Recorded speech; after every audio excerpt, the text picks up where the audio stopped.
we are now going to record this. Patrons, we'll see you on the other side.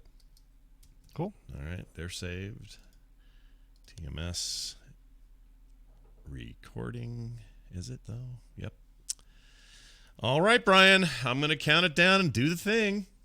All right. You know the drill. Yeah. All right. It's like a 3, 2, 1 thing. I know. I've seen it. I've heard the news. I should count down from 5 today or something. Oh, that would mess me up. I don't want to mess you up, though. Do you want me to do the Randy thing? 3, 2, as you say it. 3, 2.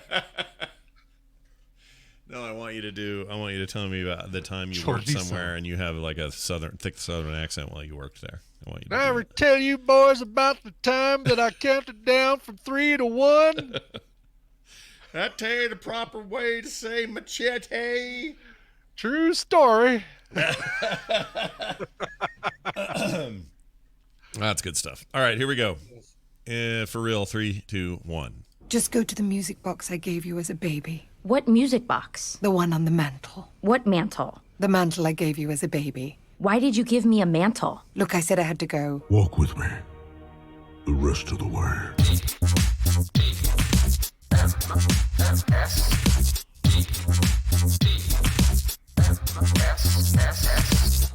Oh, Internet, is there nothing you can't do? This is The Morning Stream.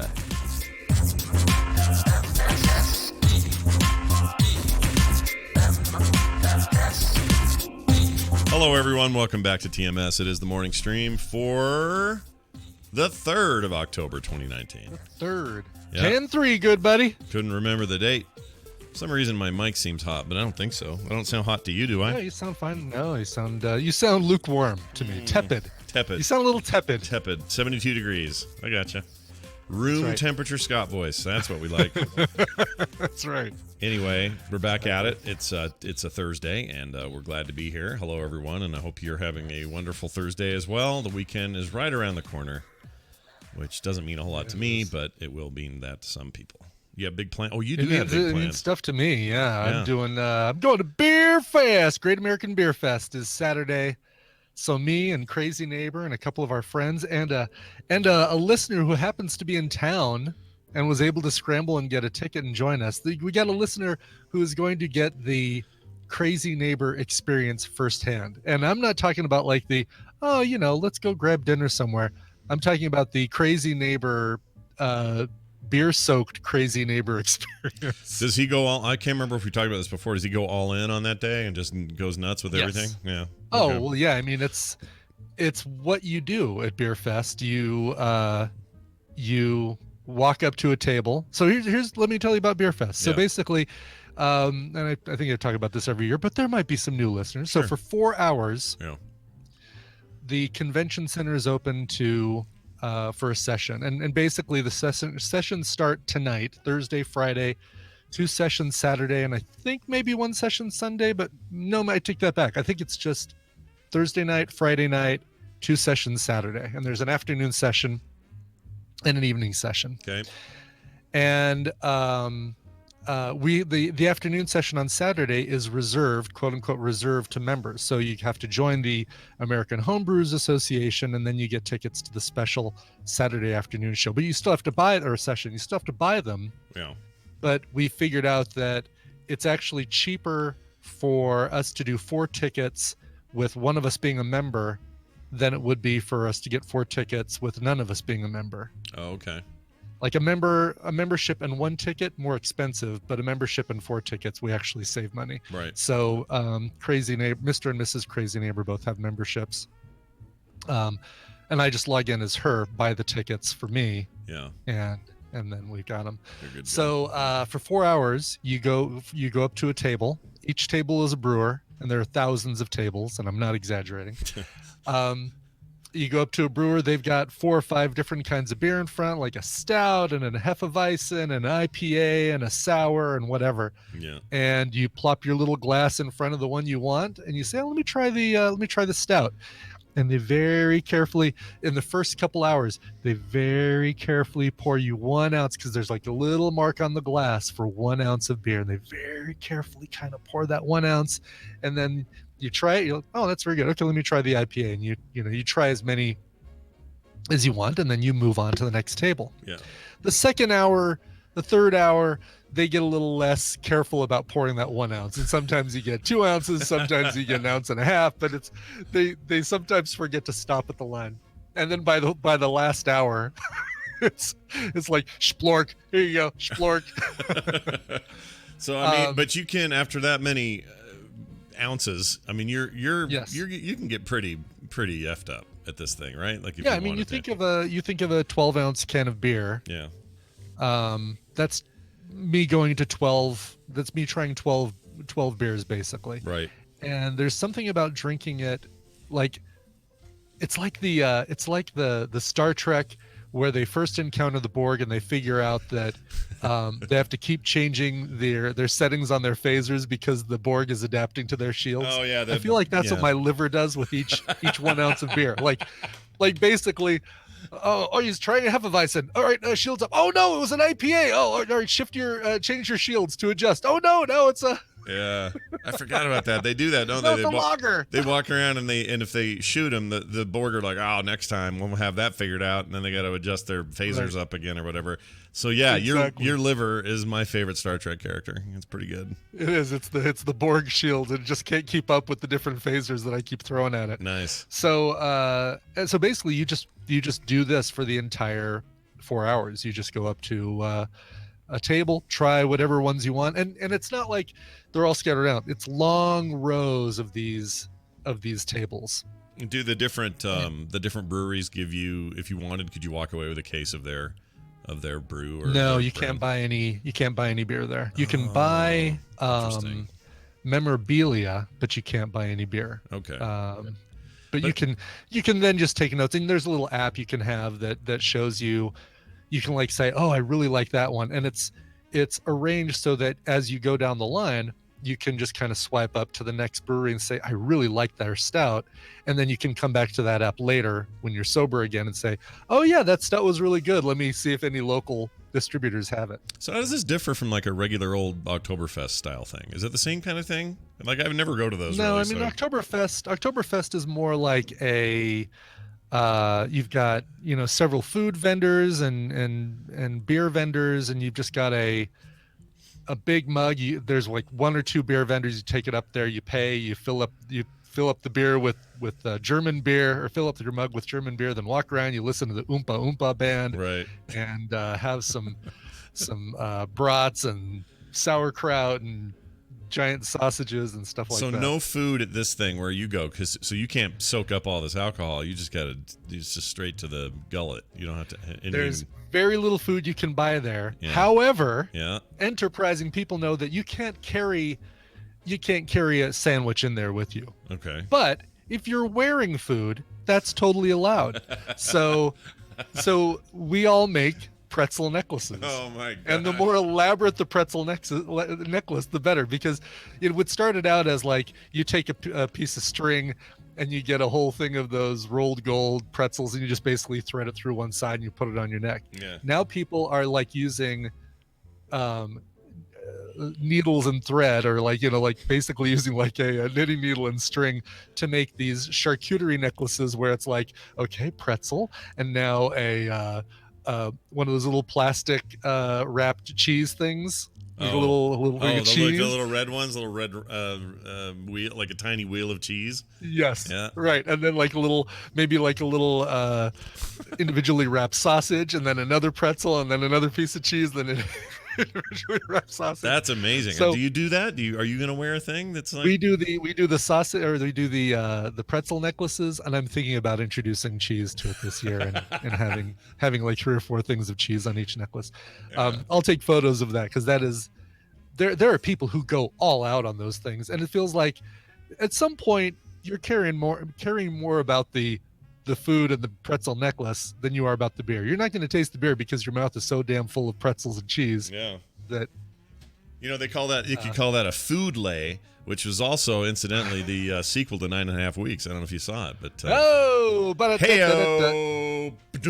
anyway, if there are any other tadpoolers going to the Saturday session or working, there's always TMS listeners who are working Beer Fest. give me a shout. I'll come by and see your booth, come by and see your brewery, or bump into look for me there. Yep. I kind of want to get.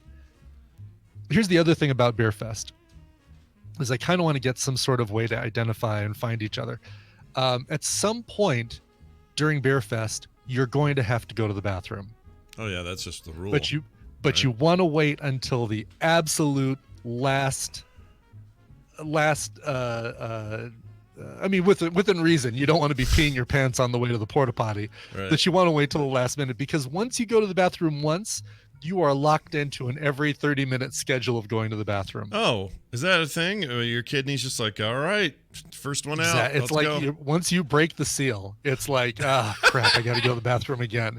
And it's absolutely a thing. So you want to wait until the absolute last opportunity, like, all right, I'm finally going to have to do it. I got to go to the bathroom. And you you go, and you gotta choose all the rows of brewers that are right by the porta potties. Wow. Because if you go all the way back to the other side, you're gonna have to be hoofing it back down. So but not everybody in our group has to go to the bathroom at the same time. So I kind of want some to get hats with police lights on the tops or something like that, so it's easier to find each other when we get separated. People show up in costume. You've got people wearing like Oktoberfest lederhosen. You've got people who dress up like Duffman. Mhm. You've got all sorts of cosplay going on at this thing. It's Is always beer related cosplay though? Always beer usually. focused? I Yeah. mean, you don't really see like Captain America, but you might see Captain Lager America or something like that. Yeah, there aren't like Captain American Lager. There you go. There aren't like 3 or 4 Deadpools walking around like there always are these things. No. Okay. No, but that would be great. Yeah. It would be a lot easier to like have one cosplay costume that you could use for Beer Fest and Comic Con and stuff like that. That Sure. would be awesome. Yeah, But imagine there's that got to be stink like bag. some sort of beer superhero combo. Oh, I could dress like Endgame Thor. Oh yeah, why not? He's beery. That would be good. Yeah, you could totally do that. Do that. Yeah, that'd be easy. Robe and Robe. Stick that gut you don't have anymore out. Right, exactly, What yeah. else? Carry a big stein. Get a fake wig. yep. You're good. I know, it's basically, with the exception of the robe, I'll look like 90% of the people who go to Beer Fest I anyway. was gonna say you're cosplaying as all the people there. That's good. Well, there's always good stories from that place, so I'm excited for you to go and come back and tell us how it went. That'll be fun. Should be a lot of fun. Speaking of fun things, so last night I go to dinner with listener and fellow podcaster, fellow cool dude on the internet, Will Harris. Now, if you don't know Will Harris, he's a Londoner, comes from London, works there. He's a very big-time entrepreneur type dude. For some reason, he slums it here every morning and listens to the show. I don't know why. He's got a lot of other stuff to do. That guy, they've won Webbies. He lost a bet somewhere along the way. Yeah, that's what I was thinking. But no, he's one of the sweetest, nicest guys ever. And I've talked to him for years and years and years. Saw him at Nerdtacular 2017, but only briefly because we were just so busy. We just never really hooked up very much. So he says, hey, I'm coming through the States. I'm on a bit of a vacation. Going to stop in a few cities. I'd love to stop in Salt Lake and go to dinner with you and your wife. And I said, that'd be awesome. That'd be great. We'd love to do that. So we planned this like a week and a half ago. 2-3 days ago, he was in Austin visiting Brian Brushwood and those guys, and watched them do a live night attack and checked out that cult freaking nudist camp space that they bought and all that. Right. And man, the stories about that place. But anyway, so they did that whole thing and then hopped on a plane, came here, and then yesterday at about, I don't know, 2:00, I get a text saying, hey, I'm just my flight should be on time. I'll see you at 6 at the thing. I'm like, yeah, no problem. Great. We got reservations, all this stuff. We're going to go to Brio. We like Brio. It's good. Italian food. Yum, yum. Kind of in the middle, so it's not too far for him to go and not too far for us. It's like all in the center there. All's planned. All's good. We're about 10 minutes from leaving the house, and I get a text. I check my phone. Uh-huh. It's Brian Brushwood. He says, hey, I'm in Salt Lake City. Do you want to, are you available? Are you around? He says. And I said, oh my gosh, that's crazy. I'm about to go to dinner with Will, who I know was just at your house for like 2 days. Yeah. And Oh, and he goes, "Oh, haha, that's funny. I had no idea you guys were going to." He was stopping in Salt Lake. That's too good. And I said, "Well, we're going to dinner." And I said, "You should show up." And then we're like, "Well, let's not tell him. Let's surprise Will with this arrival." But he was here for he's doing some collab with some other YouTuber or something for Modern Rogue. That's why he was in town. Oh, when I saw that, I thought, oh, okay, so Schwood just came along with Will Harris to Salt Lake City for some reason, but it's completely weird. Unrelated. That's hilarious. It is weird. He was just here for this whole other thing, which is happening today and tomorrow, I guess. But he's like, "Hey, I'm going to be here for a little bit tonight. Do you want to hang out?" And I'm like, told him about the thing. He's like, "Oh my gosh, that's too good. We'll make it a surprise, and I'll just show up. I'll see you at 6." And his flight was just landing, so he had about an hour to get there. And anyway, we go down to the place. We meet Will. Great to see him. He's the happiest, nicest dude. I just love hanging out with that guy. If he lived around here, or I lived around where he lives, we would hang out all the time. This is that kind of guy. You just love being around him. And he's super nice and super gracious and just really kind-hearted guy. Just love him to death. Anyway, we get there. He's there already. And we go get our seat. And we're reminiscing and talking and catching up and everything. And I'm in my back of head. I'm like, anytime now, Schwood shows up, right? And he's going to surprise him. Now, I thought Brian would just come in and go, "Hey, whoa, what are the chances?" Something like that. Right. Yeah. Instead, here's what he does. And by the way, he's in sandals and socks. So flip-flops and socks. What? Okay. Like crappy, I don't even know what kind of jeans they were. But dad gear. Yeah. It was totally like, I want to fly relaxed kind of clothes, for sure. And he's also got, Schwood's got a big old beard right now. Not quite jury level, but I saw pretty that close. In the photo, yeah. Yeah, pretty close. But anyway, here's what he does. He comes running up to the table out of nowhere, surprising all of us, not just Will. I mean, I knew he was coming, but the way he came in really surprised us. He comes running up there, breathing really hard, with his hand outstretched with a USB cable in it. And he says, Will, you left this at the house. You left this at the house. I tried to call you, but I couldn't get you on your phone. I brought your cable to you," like making it sound like he ran all that way with a freaking USB cable. It was really funny and caught Will completely off guard, and we went on to have a lovely dinner. And then I didn't get it on camera. I wish I would have, but Schwood did a card trick I've never seen. Boggled my mind, and I thought, oh, well, if he did this with his own deck, I would think the deck was tricked. Like the deck was set up or something.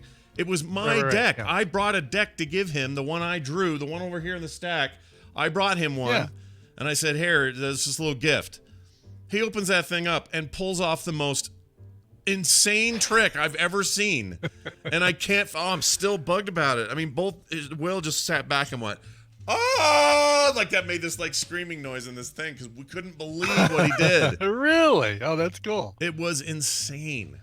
I wish I could even describe it. He basically said, he gave me the deck and let me do everything, and I laid him out. I don't know how he did it. Oh my gosh.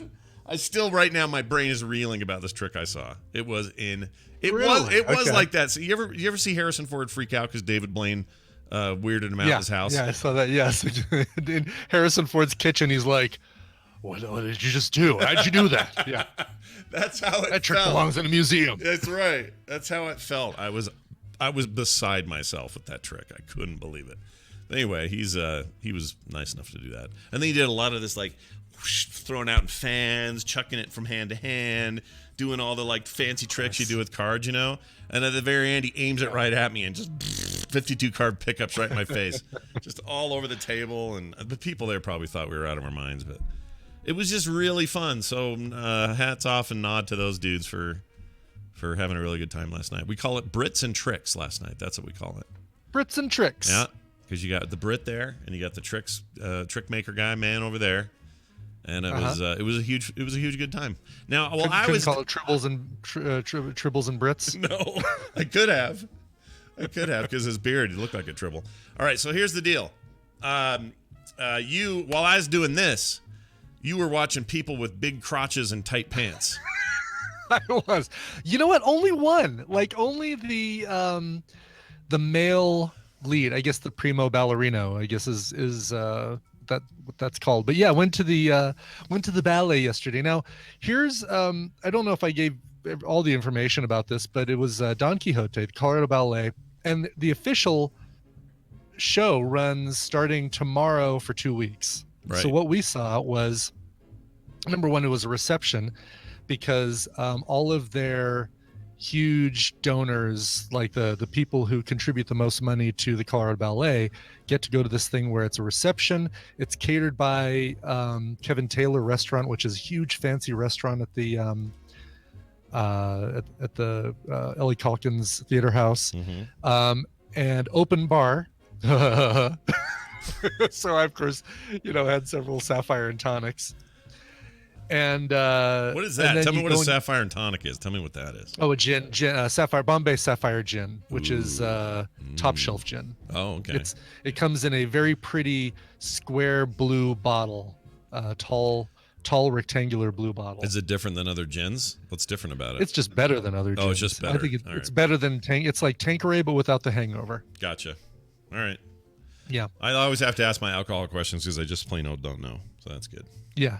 Anyway, there you go. So there's your gin lesson for the day. Yeah, yeah. So we have our tapas. They had a delicious tort and some ham and cheese not cravats. What was it called? It was it's like a little dome.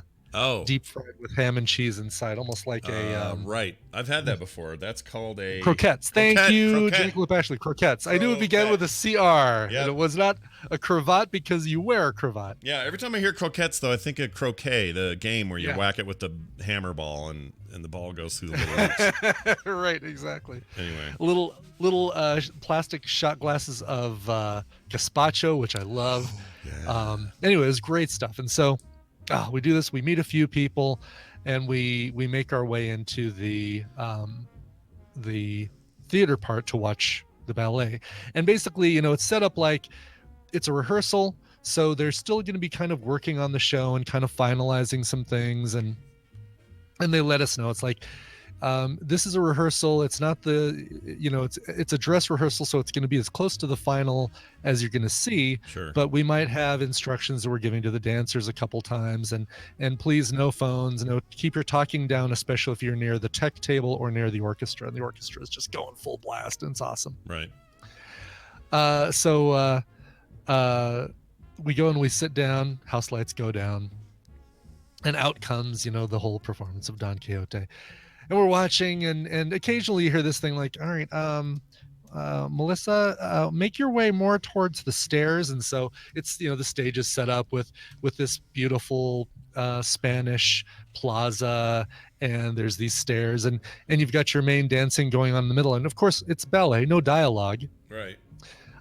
Is that true? They never do dialogue in ballet? Never do dialogue, not even any singing. Oh. So they've got to communicate the story of Don Quixote and his pal Sancho Panza, traveling, wandering the Spanish hillsides and coming upon this plaza, and Don Quixote had a vision of his love, and so he thinks it's going to be in this plaza, and he sees these dancers, and he immediately falls in love with the female dancer. But they've got to convey all this just using ballet and some and gestures and stuff like this. What's fun is Tina and I had more fun watching the extras in the background. Yeah. Because while the main dancing is going on, you can't just have everybody else just kind of sitting there. Right. So they're sitting at little cafe tables and stuff like that, and they're dancers who are eventually going to get up and do like a big group dance or whatever, but they have to look like they're talking to each other, but no mouths moving or anything like that. So it's like, point at the glass, now point at each other, point, how about the sky, look at the sky, isn't this table nice? And basically like making all these gestures. We're having such a great time watching the extras. Wow, what a weird job to have. Just stand back there and do that, point around. Right, and wait for your mark to start doing your dance. And occasionally, like I said, they're giving these instructions to the dancers. The first act ends. We're like, let's watch another act, because they also said, feel free to stay for 20 minutes, stay for the whole 2.5 hours, whatever you want. Right. And it's 3 acts. We're like, well, let's see the first act, see what we think, how we feel, if we want to stick around. We said, yeah, it's good. Let's stick around for the second act. Second act starts, and now they're in like this forest, and there's a windmill in the background that's moving, and it's really, really cool. And there's a dream sequence halfway through where Don Quixote gets bonked on the head, and the light kind of focuses down on him, and then the scrim comes down and lights shine on the scrim, so you can only see Don Quixote with the light because that's the only thing lit, and you can see that through the scrim, but everything else you can't see. Okay. And they change out the whole set, and now he's like in this kind of dreamscape forest thing. And I like that you know that's called the scrim. I never heard that called the scrim before. That's cool. The scrim, Yeah. yeah. And then you get, it's full on tutu business now, right? So like it's maybe 30 tiny little white women in a Spanish production. You know, this takes place in Spain. How come it's all tiny little white women? Yeah. Anyway, all dressed in tutus. They come on out and they're doing their little and they're doing their tiptoe dance, which just blows my mind how they can run around the whole stage completely on the tips of their toes. Chat room was saying something about how when somebody in here was working in Portland at a place like that, and then they would always have ice in the back because it really hurts, even if you're used to it and you're good at it. I believe it. It would just hurt all the time. Yeah. I don't doubt that one bit. I mean, it hurts me watching them all on tiptoes for minutes at a time. Yeah, like, that's nuts. You know, that way. So, you know, they're now like they're in kind of these two lines on both sides of the stage with Don Quixote kind of standing in the middle between them, and the woman gets on the microphone. Get in line, Ariel. And you see one of the dancers slide over a little tutu. Oh, I love that. I mean, this is the first time I've ever been interested in ballet. I've never gone, I've never been, but you telling me that there's like a pre-show, like rehearsal-y kind of thing where no one gets in there, obviously, except select people. But I would love to watch that process of, Bill, you're pointing up too much. Please quit pointing. Exactly, yeah. Yeah. Oh, there was one point where they like, conductor, speed up. Faster. And so like the conductor's up there. We can see the conductor, but we can't see the orchestra from where we are. Yeah. And the conductor's doing his thing. And then it's like the more vigorous, like conducting. Wait, he has to speed up so that speeds up the music? Is that why? Yes. Oh, okay. Yes. All right. Because they were going too slow, and there was the main fairy was kind of flittering around in her little tutu in the center again, and I guess maybe, I don't know, they could tell that she was struggling, so like, no, let's pick up the pace on the music so that she can kind of get off her feet a little sooner. I don't know. Oh, that's so good. Did they ever go, Bill, you've got a boner, please go take care of that? No, there was only one guy who had kind of the super tight leggings on, and it was like not just the you know, big crotch thing going on that you pretty much always expect in this sort of thing. Yeah. But it looked like this thing was so far up his butt that he had that basically it was painted on his butt. Yeah. Like it was that It's like when Ned Flanders was in Homer's dreams in his ski suit, and he kept saying, "It's Right. like nothing at Exactly. all, like nothing at all." Yeah, just basically like almost like he's going commando. But That's anyway, amazing. so now Tina and I, you know, when we're telling each other to do something, it's gonna be get in line, Ariel. Was their name really Ariel? Is that the name? Yeah, Oh, that that's was the name amazing. of one of the dancers. This is the best Again, they were ballet. saying real names. It wasn't like character names. So I've learned a little something tonight. I didn't know ballet was never had any voice of anything. No narration, no nothing. Right, no dialogue, no singing, no nothing. That's news to me. I've never been to a At ballet. least this so one. yeah. I've never been to one. I'm sure someone's done some hybrid thing, but generally speaking, it sounds like that's a thing. And the other thing I didn't know is that apparently conductors, their job is to control the speed of the orchestra, and that's mainly it. Correct. What else did I think they did? Well, I mean, it's not just they control the tempo. They they'll do the gestures to kind of say no, punch up this part, and like they'll kind of gesture over to the guy banging on the timpani saying, oh, more, Right. and, Right. I mean, I knew, and then like the maestro guy from Seinfeld thought he was all that, and then you had the dude from the Bugs Bunny cartoon. I remember that guy, but I guess I've never thought about what their actual job was. To me, it was more like they were, I don't even know. I guess I should have just known that. In my mind, they were not just worried. I mean, that's it. It's just tempo and bounce, and like how I don't know. He's just conducting. How much? Exactly. Like how much? All right. How much do we give in this violin section right here? Or, I mean, it is primarily speed and tempo and that sort of thing. But yeah, I guess the hang up in my head is that the hang up is that I thought they were a bigger deal. That's not that big a deal. You know what I mean? Like, it's kind of a big deal, is it? I mean, maybe it is, and I just don't understand how hard that is. I think it's a big deal, and I don't know what a conductorless, like if a conductorless orchestra would sound, like, flat and kind of the same. Like, if there's not emphasis. I mean, you expect that. All right, we've played this thing over and over and over in rehearsal. We know which parts to punch up. We know which parts to kind of play fortissimo or pianissimo or whatever. Right. Forte. But I don't know what it would sound like if you didn't have a conductor kind of keeping things on track. If it's really like, all right, I'm playing my instrument, but I'm watching the conductor for like keeping on track and keeping together. And well, so like, okay, when I see here's my main experience with a guy like that, it would be like John Williams. But I know that John Williams not only is conducting, he wrote all that.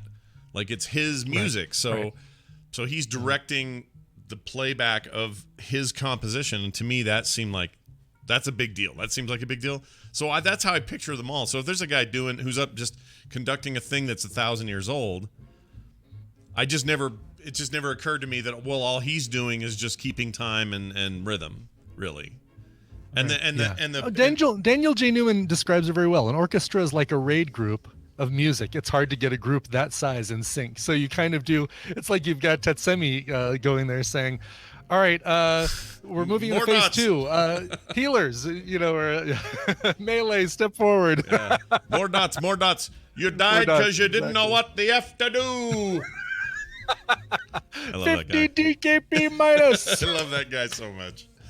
I do too. Anyway, well, all right. I learned a little something today. You and Kim should go check out a ballet out there, and Nutcracker's coming up. Nutcracker's like the go-to, right? That's your ham and cheese of ballet. It is, and you actually had ham and cheese, which is pretty great. But here the ballet in jamon and queso, yes. What are they called? They're called we have a big one here. Oh, Ballet West. They're like a big deal here in the Valley, and I just have never gone. So I don't know. It always just seemed cheesy and dumb to me, and I realize that's me being I don't know, willfully ignorant about it. But you've opened my eyes, Brian. I'm gonna go. Thanks. Next chance I get. Check it out. Kim will hate it. She hates this kind of stuff. She's not a fan. That's funny because Tina was the one of the two of us that was really, really the most excited about going. I was excited to see it, but Tina probably, without much prompting, would have wanted to stay through all of it, Act 3. Yeah.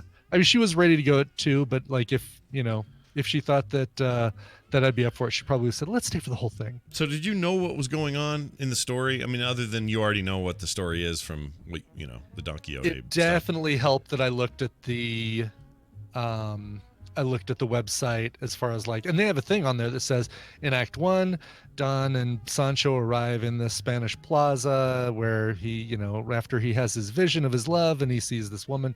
But for the most part, yeah, I mean, you could tell a lot was going on. There was the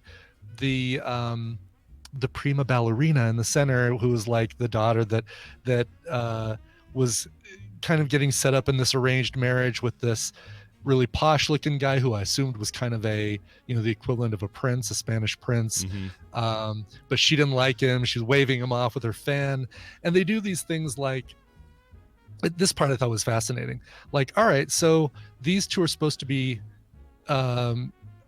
falling in love, attracted to each other, and they're dancing around each other and doing that whole thing. And then, but then they're like more in sync with each other and doing the same movements. And it's like, okay, well, that's how they're conveying that the two of them are kind of falling for each other. They're doing the same movements now and they're in sync with each other. And then here's this other one who's trying to split them up, and the dad is like pushing the suitor away, and you can tell it's the dad and the way he's gesturing and that sort of thing. All right, it's really, really cool. It made me wonder if they could ever do like a modern music ballet, like somebody how they did Green Day American Idiot as a stage play. It would be really cool to see like a modern music still with an orchestra doing orchestral versions of something more current, more modern, Weezer or Green Day or Foo Fighters or something like that. Still not having any dialogue, but telling a story with that. I think I'd love to see something like that. Right. A few in the chat room are actually taking offense to my whole conductor thing. All I'm saying is I never knew what they did. I didn't know what they did. You really pissed off our whole conductor audience. Yeah, Scott, well done. I just meant I don't know what they do. That's all. This isn't me talking smack about them. I just don't know what they do. Here's the other thing. So you mentioned that idea. I'm sure somebody's attempted something similar to that. But is modern dance or interpretive dance, does ballet fit into that category, or is it a whole other thing? I don't know. I'm sure it's related because you're interpreting the story. I feel like interpretive dance more interprets the music that you're hearing. Like when you're hearing flutes, you're doing this whole like flute sounds and drums, whereas you're interpreting the story in ballet more than interpreting the music. Yeah, I think that's interesting because I just never went. I feel like interpretive dance is more like coming up with it improvisationally, off the cuff. Is that how that works? They just improving when they do modern or when they do interpretive dance? That's what I feel. That's when I hear interpretive dance. That's what I think of as like, it's people on stage reacting to the music that they are hearing and performing accordingly, compared to ballet, which is all right. You're going to go over here, and you're going to go over here, and you're going to do this thing, and it's scripted and structured. And Ariel, get back in line, and sort of thing. Right. No, I as far as I'm concerned, the Ariel bit's the best part of the story. But I feel like I've learned a little something, and I didn't even go. So thank you for the cultural thing. And people are, Icor is saying, "Oh no, they practice." Are you saying for interpretive dance they practice? That's my inexperience with interpretive dance. I just assumed it was. I feel like I should know this because my daughter took an interpretive dance thing, and we went and watched a performance. Oh, really? Yeah, I feel like I should know the answer to that, but actually, now that I think about it, I don't know if she was improving or if she practiced. I don't know. Yeah, that's what I was gonna say. Well, I mean, did you see her doing interpretive dance between lessons? Now that you say that, I don't remember. I feel like there was a bit of a blur there for that whole dance thing. It wasn't very long. It was just some class you had to take, but somebody wins. I don't know. I was doing boop at the time. Yeah, I was doing some show about video games. Exactly. So earlier on, somebody had made a really great joke about there's the conductor, and then there's the guy that stands in for him once in a while. His name is the semiconductor. I thought that was a pretty good joke. Nice job. Nice job. Nice. Oh yeah, Dice Tomato says, wasn't there interpretive dance at the last Nerdtacular? Kinda.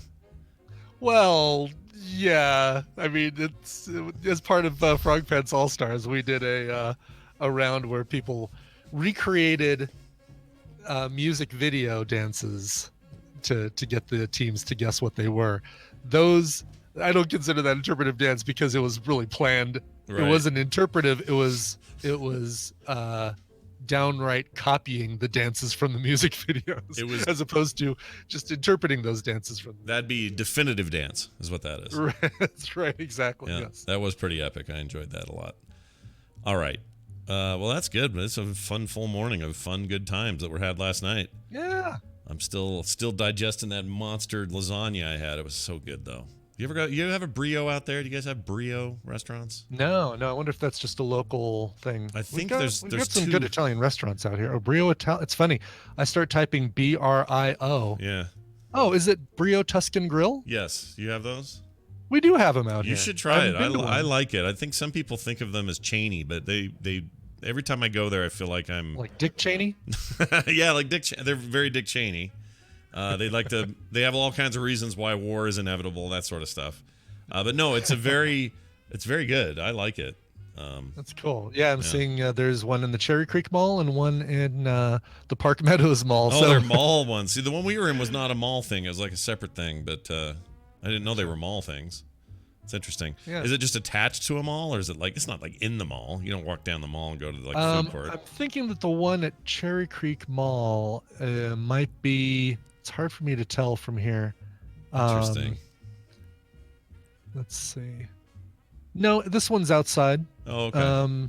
Yeah, it's in the outdoor mall. So it's a restaurant on an outdoor mall. Oh, So yeah. it's got its own space as opposed to being right between Claire's Boutique and the Orange Julius. Right. Like that would be weird if it was inside, but it seems nice. It seems nice and the food's good. And Yeah. we had my mom did her 80th. That's where that 80th birthday thing was, where we brought the cake the dog ate half of. That was that place. Anyway, it was fun. And both of those malls, as TVZ on points out, both of those malls, Cherry Creek Mall and Park Meadows Mall, are our two high-end malls in the Denver metro area. Fancy malls. Fancy schmancy. What's funny is someone mentioned Macaroni Grill. I can't even go to Macaroni Grill. I always feel like a pig when I go there. I can't go there. I don't know why. Just walk out of there feeling like I'm grill? Yeah. Grill. The Macaroni Girl. No, I said macaroni krill, like it's like food for whales. They have some nice non what do you call it, versions of that for a whale who's sensitive to, I can't think of the word. What do you call it? It's gluten-free. We have gluten-free. Gluten, yeah. There you go. That's the word I was looking for. All right. Well, hey, everybody. That's been fun. But you know what else is fun? The news. This What is else is your fun? radio newscaster with another exclusive, sensational summary of world and local events. Time for the news, brought to you by. Today, I would like to share. It's a podcast by Blammo Industries. Here at Blammo Industries, or is it Blamo? Blamo. Blamo, I would say with two M's. Blamo? I think it's probably Blame. Blamo. Yeah, you're right. It should have two M's for Blamo. Anyway. Well, maybe Blammo was copyrighted. Here at Blammo Industries, we are always in the mill, grinding grains of content down into the perfect morsels for the episodes of our podcast Today I Would Like to Share. It's the perfect mix of news, comedy, trivia, and strange things from the internet. Find out more by searching for Today I Would Like to Share podcast on YouTube, Apple Podcasts, or wherever you get your shows. Nice. Yeah. Sounds like a fine effort. All right. Speaking of porta potties, where Brian says you should only go last second if you have to, or at Beer Fest. One of them in Florida is caused a real problem. A porta potty has exploded in Florida, and police found a body in the rubble. That's no good. Oh, jeez. That's no good. Oh. Police are working to identify human remains found among the charred debris of a burned-out porta potty in Florida. Residents in St. Augustine's neighborhood reported they heard a loud boom at about 6:30 a.m. Saturday around their house that was under construction, or around a house that was under construction. I heard that there were flames 15 feet high in the air, says neighbor Jan Long of First Coast News. Or she told us to First Coast Is that what News. Jan Long sounds like? Yeah. Our land that borders that land is all burnt now, she says. He was already in the glass. Wrapped in plastic. First responders arrived at about an hour later after that to find the porta potty on fire. St. Johns County Sheriff's spokesman Chuck Mulligan. That's a great name. Chuck Mulligan. I'm Chuck Mulligan. You only get 2 tries with me. Says Mulligan, see. Anyway, he says in his 32 years of law enforcement, he had never heard of such a fire. It was not clear how the porta potty caught fire. When the fire was extinguished, authorities say the remains of what appeared to be a female human were found within the rubble. The remains have not been identified yet. The police have not received any missing persons reports, so they don't know who this is. Quote, we're asking anyone to come forward or has a friend or family member they have not heard from. to come forward and tell us, maybe that's that person. But yeah, you don't expect that in your porta potty fire. Oh my God! I know. Wow. Right? Ugh. Oh man, and the remains of what appeared to be a female. Dang, this is a rough business. That's a little gnarly. Yeah. Yeah. But they don't know what caused it. No, they have no idea. But it's Florida, so Spontaneous poop combustion or something. I guess somebody was using it as a crack, a little portable crack office. Oh, that could have been. Yeah, I didn't even think about that. What if they were making drugs in there? That's possible. Yeah, right. I don't know if you have enough room. I don't know how much it takes to create meth in the little tiniest meth lab ever. I ever tell you that my brother Mark, when I was young, told me that if you used a porta potty like at a camping site, which is just a hole and a big drop to the nowhere, he used to tell that story that there were ancient Native American shaman that lived down there, and that they were constantly staring up at what was blocking the moon. And I don't know why he told me this story, but for my whole life, all my childhood, I thought he was telling me the truth. That there was this Indian shaman down there that was looking up, waiting for the moon to be covered, and that he was just staring at me while I was doing my business. Really? Yeah. Well, I mean, he'd seen a whole different moon, I guess. What? Right. I don't know what my brother was thinking. He used to kind of always like Schindler's List, basically. Kind of. Oh, those poor kids in Schindler's List, man. What a bizarre story to come up with for what's in the bottom of a porta potty. Right. He also did this thing where public. So I don't know if you remember this, but back in the day at schools or in public places, water fountains always had a big metal splash guard behind them. Do you remember how that used to be? He used to say that if I pushed the top left or right screw, that's what made the water go. And so he'd say, look, try it. And I'd go up and I would push the screw and the water would go on. Like, that's crazy. I'd let off, the water would stop. So every time I pushed the screw, it would come on and off, and I couldn't understand it. So then when my friends would come around, I'd be like, you guys, come here, look. I'm like 7 or 8. You got to see this thing. My brother showed me. Check it out. And they'd all line up to look, and I'd push the screw, and nothing would happen. Nothing happened. It's because he was pushing the little step thing, the little foot thing. Right. Oh, man. My brother was mean. He was mean when he was young. He's fine now, but he was kind of a brat when he was younger. I mean, he was 10 years older than me, and I was like the kid to tease, so why not? Right. All right. Oh man. Check this out. This is pretty good. A gaming. Think of those poor kids. I know, right? Please think of the children. Is all I'm saying. Right. At least the Scott child. He was definitely screwing with me, dead polymers. Yeah. That's an obvious statement right there. Because of the screw. See, I get the joke. It's pretty good. Yeah. A gaming truck or a gaming company truck spilled thousands of dice onto a highway, and they figured out they rolled a 756,000. That's hilarious. On these D20s and D8s and whatever else was there. I'm guessing that's an estimate. It might be, unless they know. Oh, actually, it is an estimate. What? It is because they really did. They figured out that just the average is 7. So yeah, they figured out only 6-sided dice, no 20s, so no critical rolls. No, but it was all. So what would you call this? Probably was this bludgeoning damage? Is it what would that much dice on a road? Probably bludgeoning. Roll for a lot of initiative. Yeah, something like that. Initiative check. Yeah. It says here it was the largest accidental roll ever. The pickup was hauling a massive load of 6-sided dice for a yet-to-be-released tabletop game on Friday, the 13th. When it took a turn quickly on Interstate 75 in Atlanta and created a dicey situation. Get it? This is a rep New from York the Post throwing out the puns. That's right. Roughly half the load went tumbling into the busy highway, leaving a team of emergency responders to clean up the Chessex brand cubes and brooms, or with brooms and shovels, rather. Although unfortunate it happened, nobody got hurt, and now own an unofficial world record for the largest dice roll in history, says the company spokesman. In the video, in the YouTube video of the aftermath, a man can be heard saying, quote, "I wonder if we should go through and add up what the rolls were." So then they did the averages, like you said. It totaled to be about 756,000 is the likely thing. And it's not just boxes, like, you see boxes of dice on the road. It is the individual dice littered Oh yeah, all over the place. they're Look at all that, over. all different colors, blue and black and white. I kind of wish they were. I kind of wish they were D20s, just because I don't know, it's a better visual. Oh, that would have covered It would have covered a larger amount of the highway, because those things roll forever if because they're rounder, as opposed to the square dice. They stop a lot sooner. Yep. But, Look at this guy, like scraping them up. They're everywhere. Like, it's great. Like look at the craps. All that craps on the highway. Yeah, look at all this craps. There's so much craps on the highway.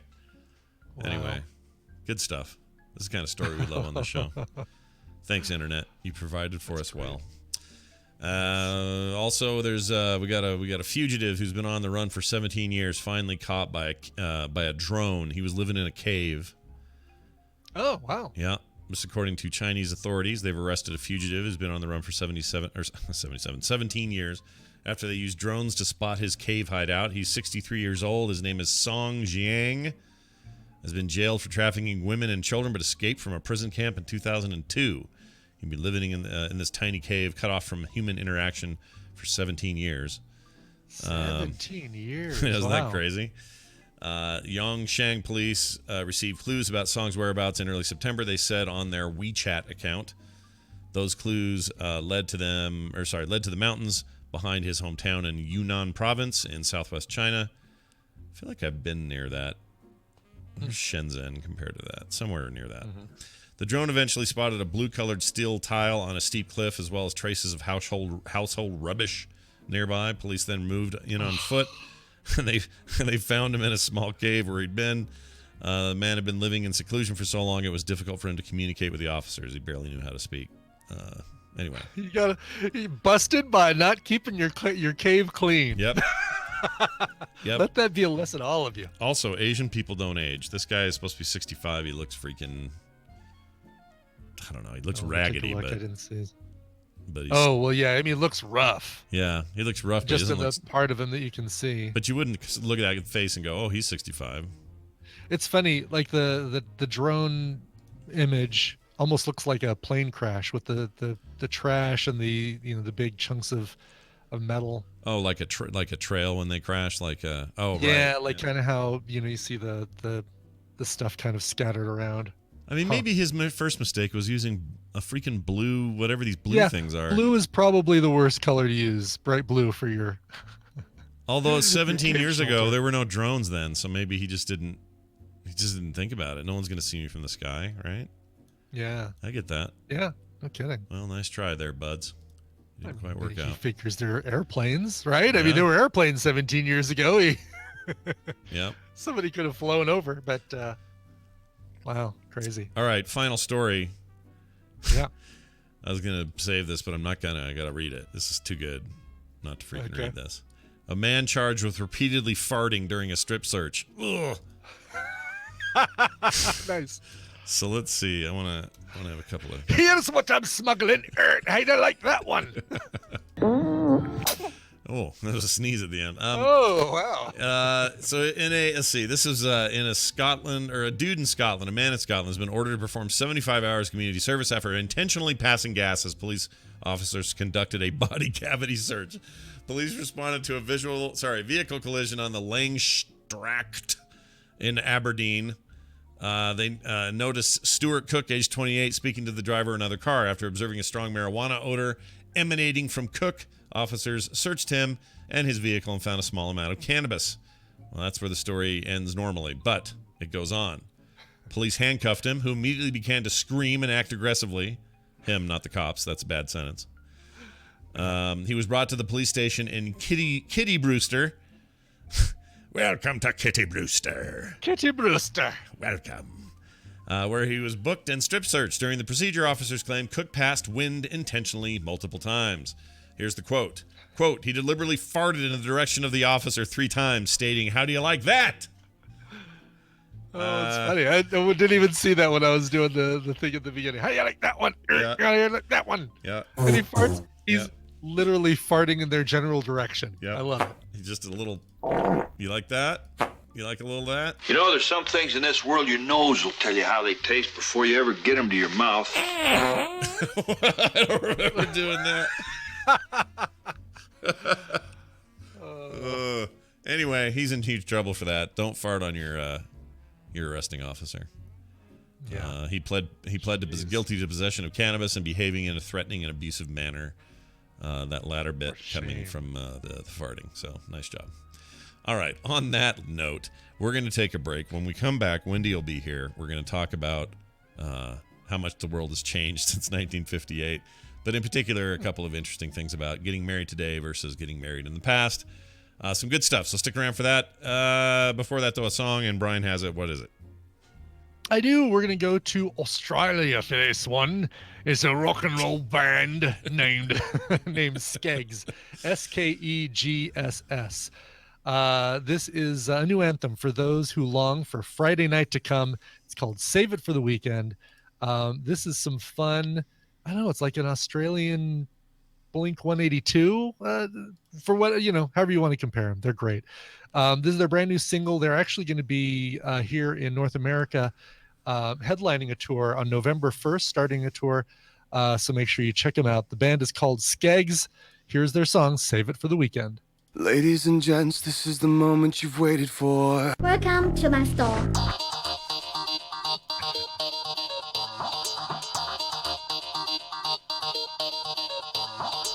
The Morning Stream. No matter what fortune cookies say, it is not better in bed.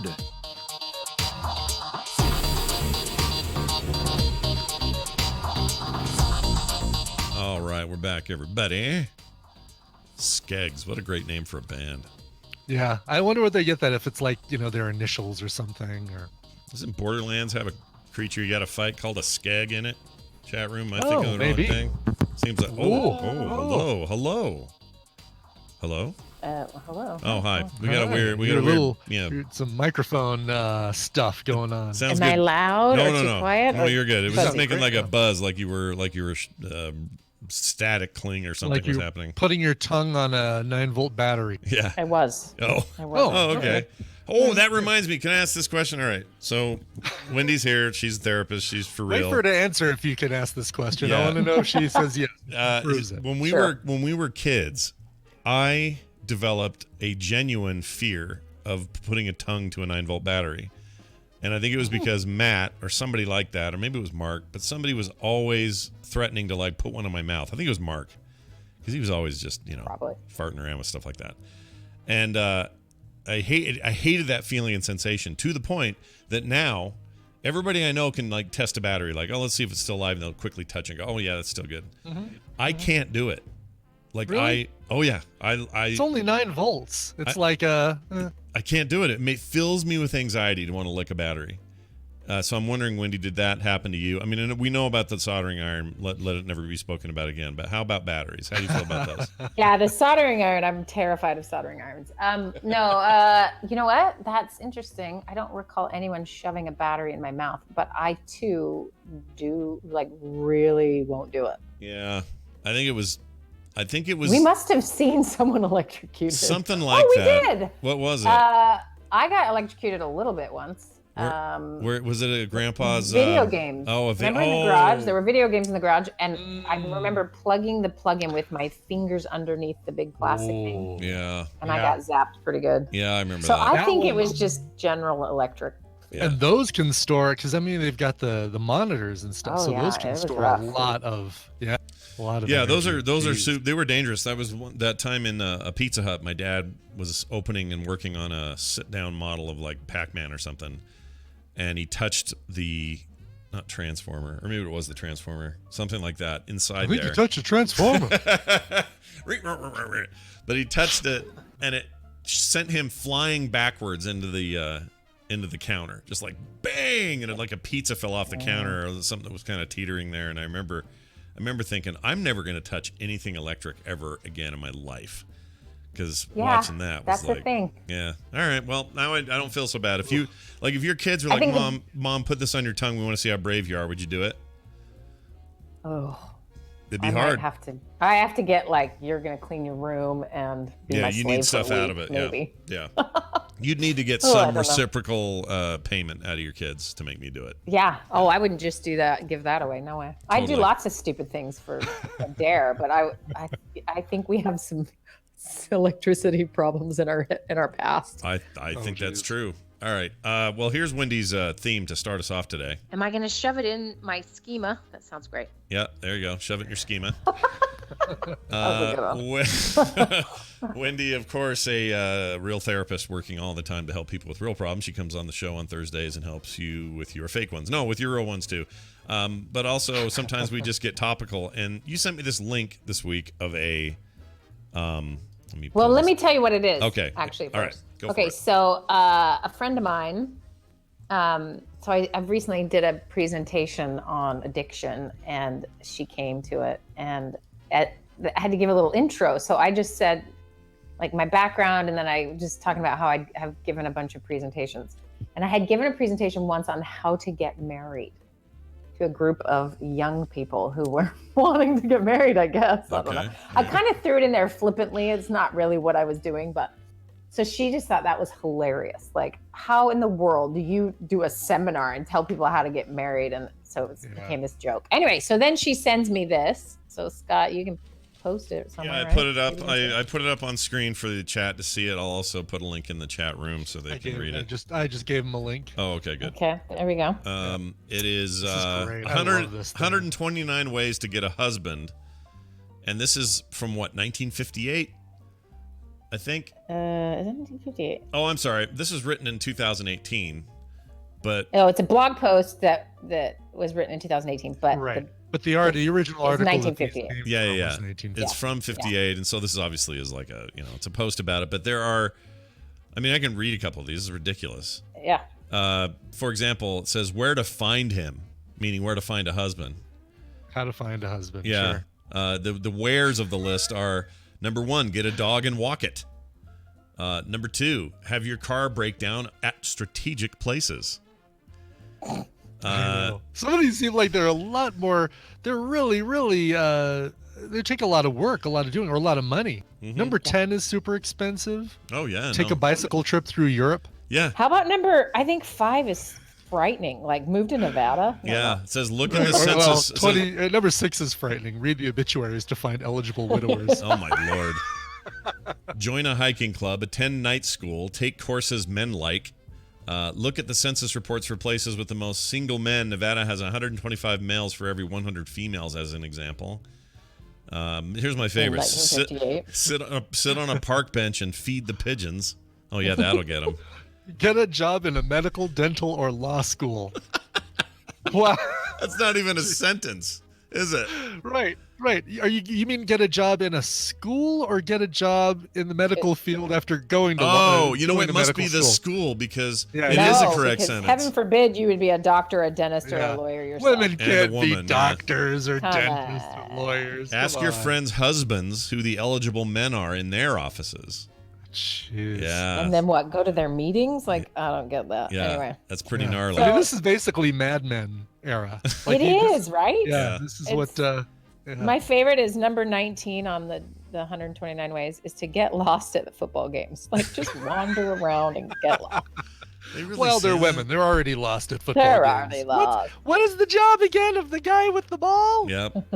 Oh, here's a good one. Number 20. Don't take a job in a company run largely by women. Oh, for heaven forbid. Yeah. Which ones in 1958 were largely run by women? Not many. I don't get a job. Yeah, I can't even think of one. There's another one that says volunteer for jury duty. Oh my lord. Can you even do that? The best is number 17. Yeah. Be friendly. Can volunteer. Yeah. Be friendly to ugly men. Handsome is as handsome does. Okay. Settle for what you can get is what that one should say. Yeah, basically. Learn to paint. Set up an easel outside engineering schools. Are these legit? These are real then. I mean, this is what they thought was good advice at the time. The best is 34. Wear a Band-Aid. People always ask what happened. 35 is Depends great. on where you're wearing it. 35 is great too. It says make a lot of money. Oh, okay. Wow. Jeez. Oh, easy. Okay. Yeah. They're really scrambling for some of these. Like, here's the thing I didn't realize. I've been flirting my whole life with number 31. Stumble when you walk into a room. that he's in. I did though. not realize. Yeah, he Because has then to be he's in. going to be like, oh, she's the marrying type. Yeah. Little wanna did we know- know. Coordinated. Yeah. Well, so number 33 is carry a hat box. Why? Why? I don't know. Why would Is that it even... because the chivalrous man will carry your hat box? Maybe, or Oh. will you walk up and go, "What's in the box?" Maybe. I mean, they do have the 38 says Fancy. dropping the handkerchief still works. So maybe that's the same idea. It's like, oh, I got a thing and I'm carrying it. Here's my least favorite. 40. Stand in a corner and cry softly. Chances are good that he'll come over to find out what's wrong. If not, you're just gonna look like that sad crying girl in the corner. Raise your hand, dudes, if you've ever thought, I am out looking for a wife. I'm gonna find the one who's crying in a Right. corner. I want the really. Where can I find the most emotional woman possible? I know it's the one crying in the corner. Mm-hmm. What 39? Have your father buy some theater tickets that have to be got rid of. First off, let's not even approach the grammar issues in this one. Wow. Are you saying that the woman is unable to buy theater tickets? No, father has to daddy's do it? got to buy it. Yes. How about this one? This is how to look good for him. Here's one. Let's see. Take good care of your health. Men don't like girls who are ill. Nobody likes that. Yeah. Buy a convertible. Men like to ride in them. Oh my gosh. Okay, 47 is another one that feels personal. Accidentally have your purse fly open, scattering its contents all over the street. What? All That is right. insane. Okay, Okay, my so this favorite. next My one is favorite how to is look good. how come 58 says get a sunburn? Why would you get a sunburn? I don't understand. Because, okay, you And have to hopefully look you've good got some to sunscreen him. in your hat box. Yeah, I guess so. Sorry, what, Wendy? You have to look good to him. So number 54 is tell him he's handsome. How does telling him he's handsome make him look good to It's him? projection. You look good to him. Projection. I don't know. Get it? Oh, you're carrying a hat box. You're handsome. If he has bought you any trinket or accessory, wear it. How about this one? Get that fresh scrubbed look by scrubbing. That's pretty good. Oh, here's my This favorite. one seems like an insult. Number 51. If you dye your hair, pick a shade and stick to it. Quit changing. Pick a lane, lady. Do your thing. All right, here's a good one. 72. Oh, actually, 71's really good. Stick to your moral standards. I think if you follow this list, you've already not stuck to your moral standards. Right. If you're buying a convertible with the sole intent to get a man, then you're Yeah, not sticking that's to your not a standards. good Well, standard. hold on. But 68, I mean, maybe your standards are low. Use the ashtray. Don't crush out a cigarette in a coffee cup. Oh yeah, well, who does that? That's just horrendous. Don't drink coffee out of an ashtray. Yeah, and then 72, my favorite, I think, probably written by a man. Don't whine. Girls who whine stay on the vine. I hate that. I hate that. What the? We're fascinated by all of these. Number 61. When you are with him, order your steak rare. Why? Why? Go on Like, a diet what if is you the goal? need to. These are horrible. Does it mean you're hardy and like you can handle it? What does you that like mean? meat? I don't know. Oh Yeah. my gosh, these are bad. So the point of all of these or the reason we're talking about them today is not to go, 58, you were dumb back then. I mean, it is kind of that. But wow, how have things changed? Like, what do you tell couples today? Like, if somebody says to you, "Oh, I cannot find the right guy to date. Everyone I date sucks. I don't know what to do." You're not giving them this list. You're giving them like a whole new bag of chips. So what do you do for people Definitely today? not giving them this list. Yeah. Go to Yale. Oh my gosh, how is that a thing? I know. I love that. If you spend more time like working towards these things, working towards doing number 28 than you actually would do in an entire marriage. Yeah, working foreign service. 76, I had to remind myself that this was from 1958. Yeah. Double date with a gay, happily married couple. Let him see what it's like. But it just that first, the first prior to the comma, double date with a gay. With a gay. You got to watch out for those Happily gays. Yeah. Okay, here's my favorite 98. Turn wolves into husband material by assuming they have honor. Oh Lord, that's bad. Don't do that. Is there, I haven't looked through all these, but are there any that talk about the occult? Like get some of his hair and burn it in a candle on a altar with a pentagram on the floor or something? If he's rich, tell him you like his money. The honesty will intrigue him. What? But that's inherently dishonest. If your mother is fat, tell him you take after your father. If he's fat too, tell him you're adopted. Yeah. Stow away on a battleship.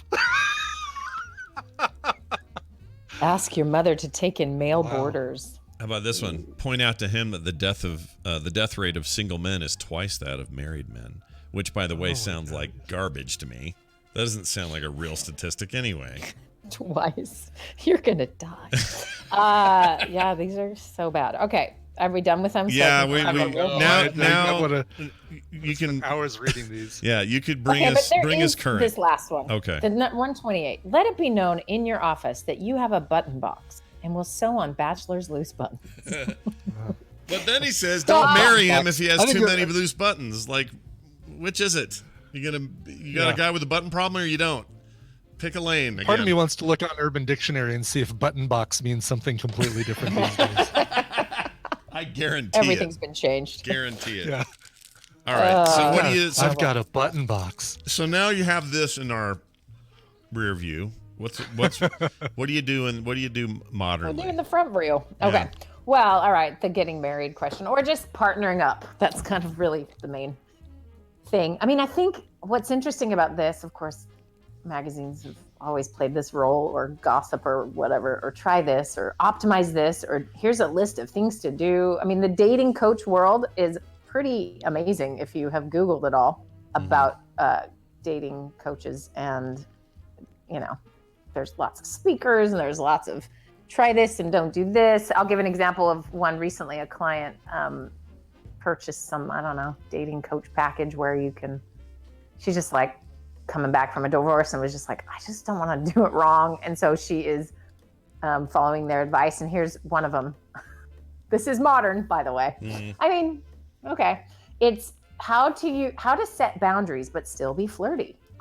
Okay. I'm like, okay. All right. Which is essentially like, so he's not texting back or it's just texting and there's no like asking out and it's not progressing. And so it's just like this perpetual texting situation, is to say something like, my thumbs are getting tired. I can't remember what exactly, but it's something like, my thumbs are getting tired. We should probably see each other in real life, or, some kind of way to not be cranky, because heaven forbid anyone should be allowed to be cranky. But so that's modern dating advice, is to be flirty but firm with your boundaries. So I think this has always existed, and it will always probably exist, because this is not the easiest thing in the world to do. So there are folks out there, they meet someone and it's just like natural and easy and like, what, let's do this. And then they're together forever. And we go, okay, how does that work?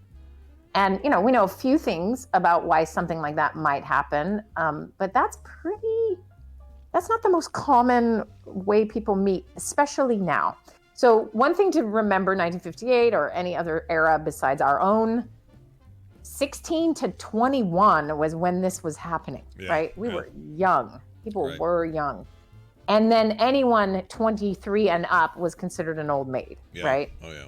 Or an old man. I don't know what they call it. The women suffered more from that, I think, than the men did. For sure. Yeah. For sure. Yeah. Of course, because as you read, your whole value is not to actually do any of the things in life. Your value is to find a guy who's doing those things. Like seems pretty clear from that list. Interestingly, our dad was 32 when he got married, which was pretty darn old back then. Now it's probably average, right? Yeah. It's a little above average. It's probably slightly above average, but not much. I think that's about right. No. Early 30s, yeah. But then it was quite a bit above average. I just think he didn't care what people thought. But so you have this, you got to think about the mentality when you're, quite young and you're meeting someone and you commit, you live your little life and you do your thing. And it seems like, oh, that's so simple. Well, dating and courtship and all of those different things have changed a lot over the history of humans. So if you go back to sort of original pairing up, it's all about utility, right? It's all about procreating and utility. So you essentially are, and it's also proximity, right? So you live in a little town in the middle of nowhere. Who you're going to date and marry, other farmer's daughter. It's not that you don't really have a lot of choices, and it wasn't the mindset to, I need to search the world and find the perfect girl. So we have this thing that's happening over time is we now marry for very, very different reasons than we ever have historically. Mm-hmm.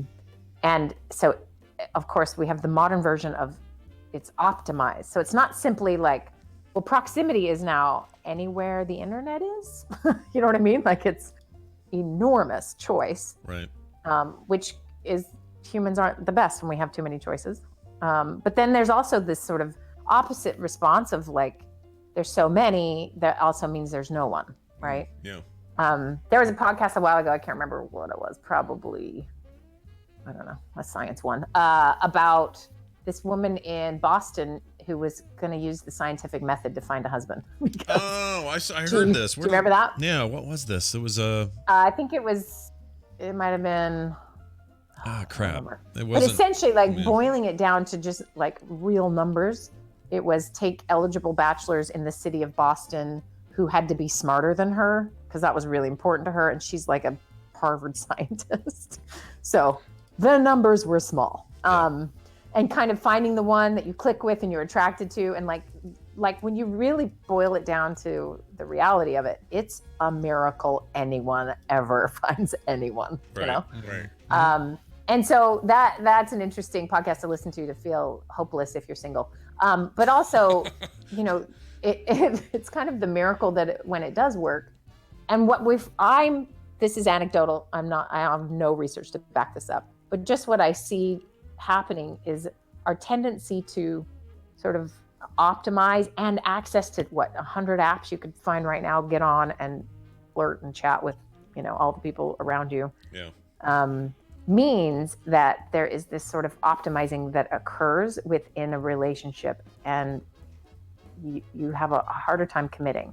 So commitment issues kind of can stem from lots of things, but a commitment issue can stem from you've dated many people, you are watching many people via online or Instagram or whatever, and so you start to create an image of this person that would be perfect for you.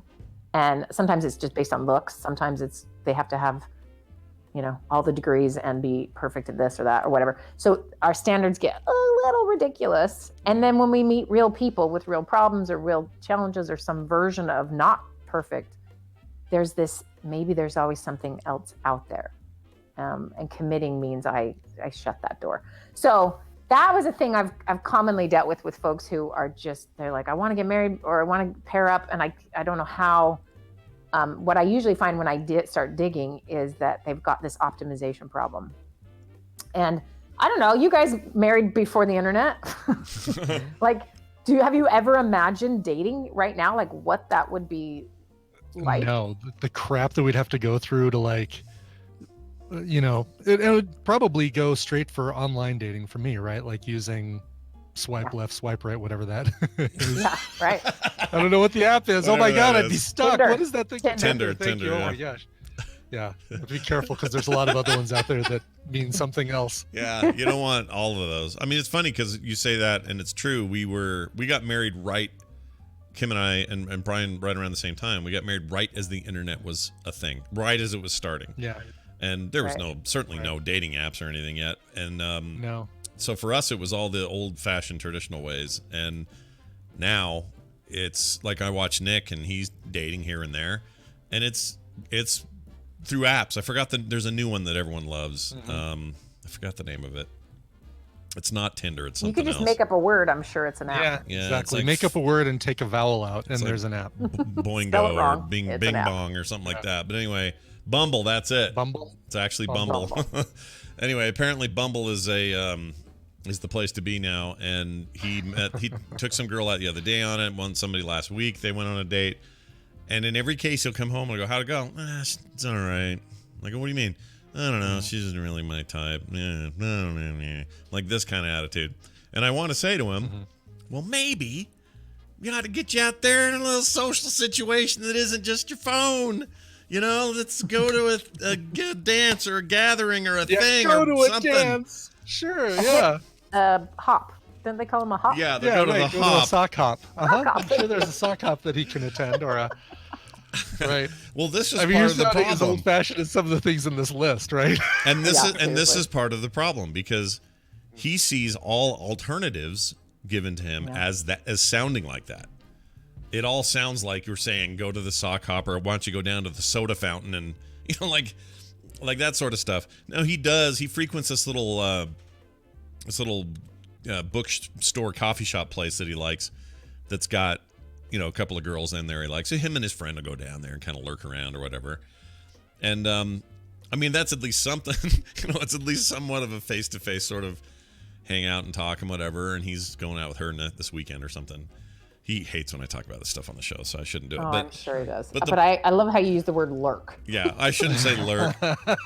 But they go and they hang out at a booth and tell jokes for 3 hours until she's off, and then she'll come sit with him and they'll talk more, and then he'll come home, and it's like no big deal. But that at least has some social wires in it, that are deeper than just keyboard courage.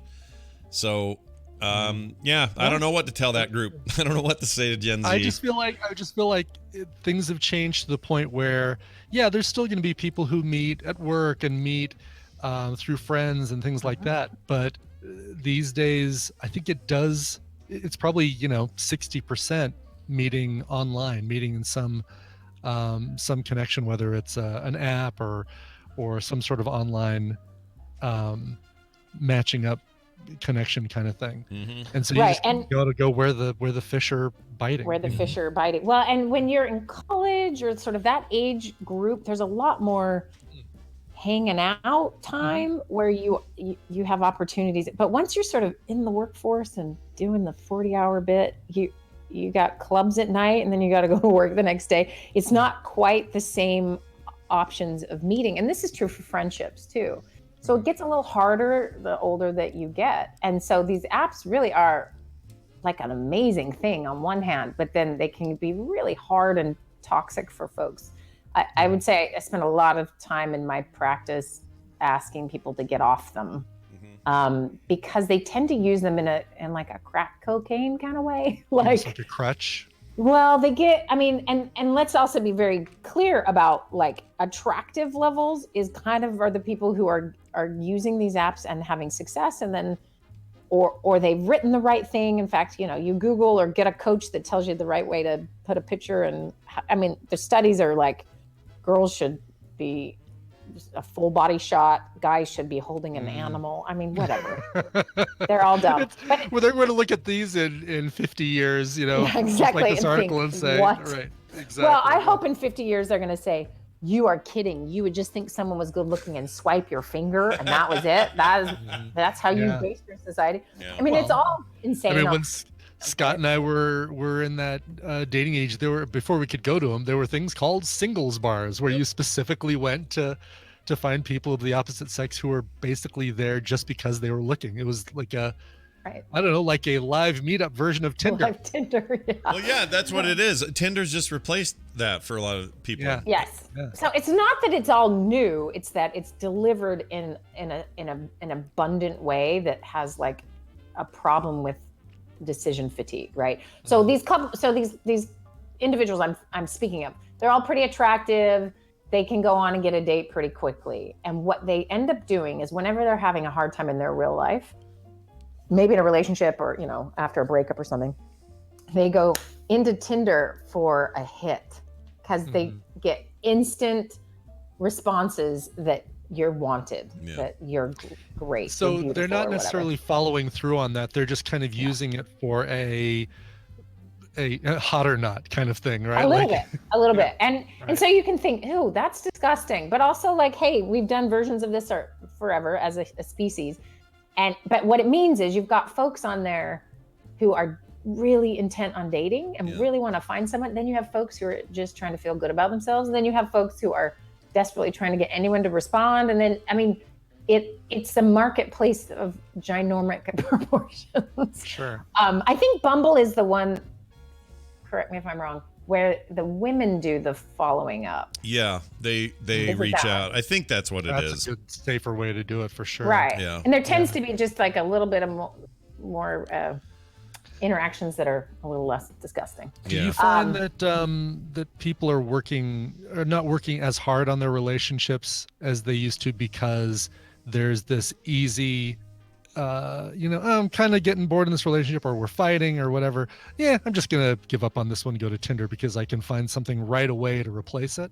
Well, I would say actually the opposite happens. They have, if anyone spent any amount of time on Tinder and on social app or dating apps, they are loath to go back there. Yeah. They do not want to do it. Oh, wow. yeah. Right. Yeah. And we're not talking about someone who's like a serial monogamist or something. Like that's probably their jam. I'm talking about just generally when people have had a decent relationship, maybe it got rocky and they ended it. I mean, it is torture to get back on. Yeah. And then there's some who it's just, and they'll go on for 2 weeks just to get buzzed, like I'm wanted. Okay. And then they stop and then they're like back to real life. So it's all sorts of variety. So I'm going to give a general what to do that has nothing to do with your apps. Because the apps are just like dropping your handkerchief again. Handkerchief. Carrying the hat box. Yeah. Yeah, the hat box. That's the hat box of our century. But the thing that would have worked back then and what works now is a little bit different. So I should say one thing about marriages and relationships now. People marry now for a much higher standard of well-being. So it's love, it's attraction, it's all the things. This person has to be all the things. It's pretty hard to pull off. Yeah. But it does mean that, and they tend to get married a little bit later. And so it tends to be that when marriages are solid, they're solid and they're happier. So we have this divorce rate that's kind of been flat for a long time, which is not a great rate, but 50%, right? It's been flat for a while. In fact, it's dipped a little bit. And part of the reason they think that's happening is less and less people are getting married in suboptimal situations and that end up breaking or leaving. They tend to be because they've shopped too hard and too long and they're not going to give it up. And so you can say, is that compatibility? Well, so there's two edges to that sword, right? One is that it's really hard for a lot of people to find this. And so a lot of people are very lonely and disconnected and very frustrated with the situation. And then for those who have found it, they're sort of happier as couples than most of history, which is bizarre to have both. That is really bizarre to me. And frustrating for a lot of people because this feels like this elusive thing they can't find. And I'm talking like people are listening like, oh no, I'm not very attractive. This is never going to work for me. It isn't about that in the end because some of the most attractive people I know are the ones who struggle the most with this. Oh yeah. And so, we don't want to feel bad for them because they're also very attractive. But what, it's really tricky. So here's what answers, this goes to the heart of everybody's situation. Okay. And the only thing you can actually do, and that is to take out your own garbage. Garbage day. Sounds like something Kim tells us. Kim tells me that all the time. Take out your own garbage. But she literally means this can right here. Stuff in it. Yeah. Number one way to find a man: take out the garbage. Take out the garbage. Meet him at the curb. No, is to deal. Wait for the garbage man to come around the corner, and then drop your handkerchief right in front of the truck. There's so many options. It's frightening. No, it's to genuinely deal with your stuff, right? Yeah. So what ends up happening is people using the app for all variety of purposes are using it because of their stuff. Mm-hmm. If you quit it, you're using it, you're doing that because your stuff. If you're, whatever, like if you have a handle on what your issues are. So Scott, today we have made this massive breakthrough. You understand you do not lick batteries for good reasons. Yep. You saw your father shoot across a Pizza Hut after getting electrocuted. Like, right. There is a reason, right? And there is a reason for all of the things that people tend to do in their dating and romantic relationships that either comes from somewhere in their history, it comes from some thinking pattern that they have, it comes from some deep-seated resentment for blah, blah, you name it. And so to do your work, I swear I've watched this happen so many times. It is the most miraculous thing I get to do in my work is watch someone go from they attract the same kind of people. They're having the same kinds of experiences over and over. And then we take out their garbage. We take it all out, and we microscope look at everything, and we put them back together, and then they date again. And it is different people show up in their life that they have never shown up in their life before. Yeah. It is absolutely so cool. And I don't ultimately know how to explain it other than when your stinky garbage is not stinking around you, there's something new occurs. And it's not just that others find you attractive in different people. You find different people attractive. Right. There is something that shifts. It's like that whole, why do girls like bad boys? There is a psychological reason you're doing that. Yeah. And why you want to be with someone like, oh, that guy's ignoring me. That's the one I want. That's insane. Yeah. And that's because there's some garbage you haven't dealt with. Or, the girl crying in the corner. Dudes, if you're into that, something's wrong. You've got to take out your garbage. So that's my recommendation for everyone this is even remotely touching, is that really go dig through your garbage can. Maybe have a professional help you do it, because you may not be able to see what's in there. But if there are some of these things happening, there's some great advice out there by dating coaches, and maybe you're just doing some silly things here or there. Well, you need a list. Isn't there also, there's also this idea that, society has all its quote unquote norms about what relationships should be, when they should start, and when you should date, when you better be married by, all of those artificial sort of rules that don't really, they're just sort of made up. And a lot of people adopt them, so they seem like the norms. But there's going to be people out there who just would rather focus entirely on a career or focus entirely on something else they're doing, and they just don't want that relationship. They don't want to go there, and I feel like they get all kinds of weird pressure. They get all kinds of heat. I can tell you just from my daughter's standpoint, she is very focused right now on school, and she's very focused on work and career. And she wants to build something rad out of herself that anybody who is male at her age would not be getting any heat at all about who you dating, who you going to be married, and when are we going to get married? No one would bug him about it if it was a him, because it's a her. They're constantly trying to set her up. They're constantly worried that, oh no, heaven forbid, at 22, she's not, all tied down yet.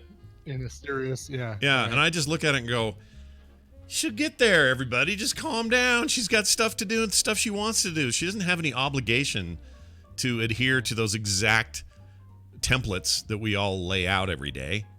And I'm sure there's a lot of people in that category who just feel that pressure. I know she does, and she's pretty good about just pushing past it. But, that's unrelenting sometimes, especially when it's people you care about that are always going, so what's going on? Have you found my man? You gonna bring him to dinner? All this stuff we do. Yeah, and then when they get married, it's like, when are we having another grandbaby? And we're never gonna be that to any of our kids. Once they do what they're gonna do, it's great, and we're there, and we're gonna celebrate, and it's great. Van's in our life now. It's the greatest thing in the world, and freaking love him to death, and it's great. But nobody was hovering around Taylor before going, so when are you gonna have a baby? That stuff sucks. So I guess what I'm saying is, what do you tell those people who just don't want it? You get a good one-liner. So this is an example of a cultural norm that is particular to your region, right? I was an old maid because I was married at 24. Mm-hmm. And Adam, who comes from Atlanta, was insane. He's a baby. What is he doing? He was 24. Your whole life's ahead of you. So it's just sometimes culturally specific. Yeah. Or family specific, but I think a one-liner can go a long way. So when we were first married, this very old woman in my neighborhood loved to ask us when we were going to have children, and she'd ask me, and I'd just be like, "Oh my gosh, I don't even know if I ever want children." I would never say that out loud because she would have freaked, but I just kind of tried to avoid her. In fact, one time I hid in my bathroom when she was coming to my house because I was scared of her. Anyway, but Adam was not scared of her. I don't know why. I don't know why he wasn't scared of her. She was terrifying. And he did this. So they were out walking on the street. She walks up. I almost died. I see her coming. I'm like, we can't avoid her. She comes up. So, hi, when are you guys going to have children? Mm-hmm. And Adam quotes Raising Arizona and says, Doc says something's wrong with my semen. And I thought I was going to die. That's and I really just kept funny. walking and shaking, laughing, and he's just dead staring at her. And maybe it's because he could do a Southern accent again. I don't know, but it was, and she didn't even know what to say. It was amazing. Guess what? She never asked us again. Yeah. So maybe Carter just needs a little list of like, it wouldn't be so bad if there was an old lady just to be like, well, how's menopause going? Yeah, there's some things you could just flip that around and end that conversation. Yeah. But it's true. We are as a species, we're a little bit weird about this stuff. If someone's not taking a traditional path or a path that makes sense to us, we just get weird, as if random people can get Carter to go on a date and marry someone and have a baby. Like, that's just a strange. It is weird because it's not their life, and it's not that it's not like I think people that do that to people have ill intent. Certainly, I don't. I think they want them to be happy. Intentions. Yeah, like I mean, I'll admit, I'll cop to this once in a while. I won't name names because I don't want it to be weird, but there are a couple of couples. there are some couples in the frog pants sphere that I think would make amazing parents. But I also know they're probably never going to have kids. But I still tease them and say, "Oh man, you know how cool of a dad you'd be." Like, I'll do that, and I realize sometimes that, like, I'm kind of doing it. Like, I'm doing that thing where I'm projecting my very positive experience raising 3 kids, and I'm projecting it on people who are afraid of it or who otherwise don't want to do it. And it's not good. I should not do that, because it probably drives them nuts. I don't know. They've never said, and they don't, really. But that's the problem, is nobody ever says because they're trying to be nice. You, Scott, we have a kid already. I already had that boy. You've met him. Yeah, I have met him. You're right. Brian, I'm sorry. I did it again. I'll stop quit bugging you. pressuring me. But I think some of it, real quick, is that it is your positive experience, and it's really what it is. It's a way to connect with someone, and it's a thing that pops in to your head. So I remember when my kids were small, and I'd be at a grocery store, and they're all insane, and some old lady would go, "Oh, enjoy this stage." And I'd be like, "I will never appreciate this stage." Like, shut up, And it's because, and I know now, I see little kids being turds in stores, and I cannot help but smile. Like, oh my gosh, I forgot. And also, haha, sucks to be you. And it's not me. And I say nothing. But if I'm not careful, some dumb words are going to come out of my mouth that I vowed I would never say. Right. Because there's something when you're in a different position, and it is a connector.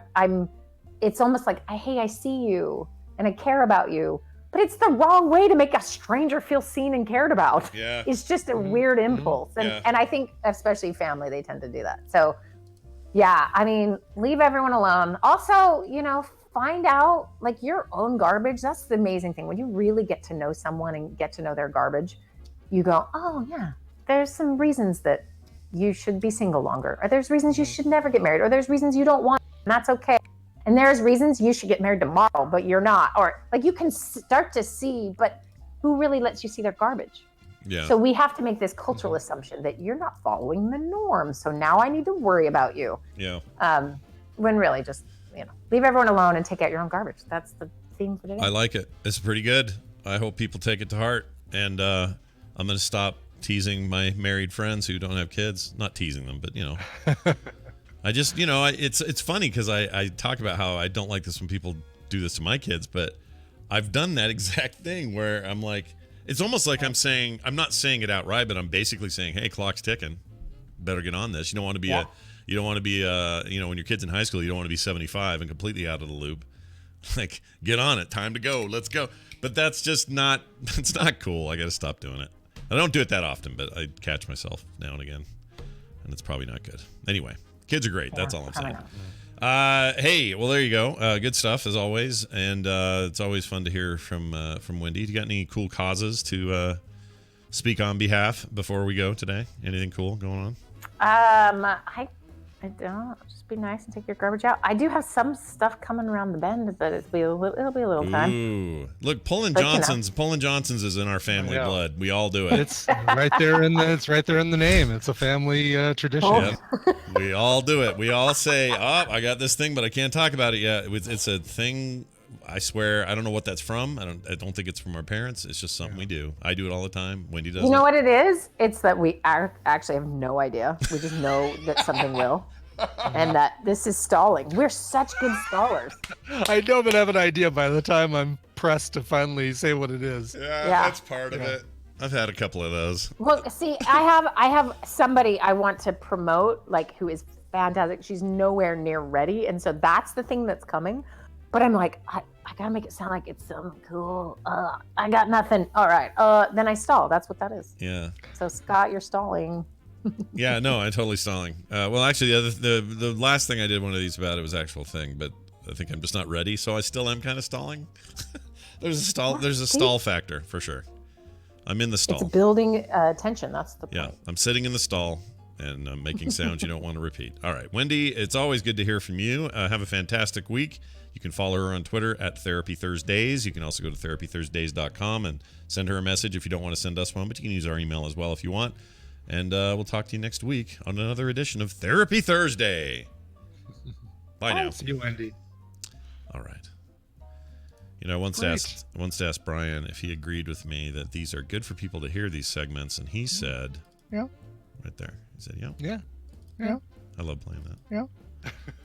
Yeah. It's one of my favorites. It doesn't even register as a full second in my list. Right. Yeah.